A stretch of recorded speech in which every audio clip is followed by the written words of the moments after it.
emak-emak geng.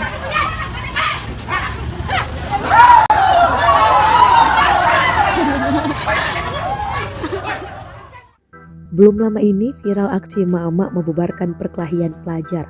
Emak-emak tersebut hanya mengancam para pelajar menggunakan sebuah batu. Tak hanya itu, ia juga tak segan untuk berteriak keras demi membubarkan kerusuhan. Video ini diunggah lewat akun @memomedsos. Belum diketahui pasti di mana lokasi emak-emak membubarkan tawuran pelajar ini. Yang pasti, berbekal batu, emak-emak berbaju toska lari membubarkan tawuran pelajar. Emak-emak bubarkan perkelahian pelajar bermodalkan batu di genggamannya. Emak-emak tersebut sukses membuat pelajar yang berkelahi lari kocar-kacir, tulis akun @memomedsos. Berbagai komentar pun membanjiri unggahan tersebut.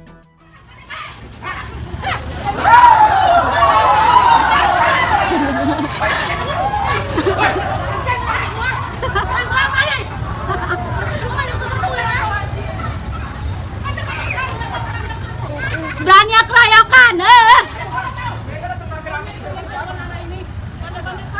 berani keroyokan, mental patungan. Oke, ibu panas, geng. Terima kasih sudah nonton. Jangan lupa like, subscribe, dan share ya.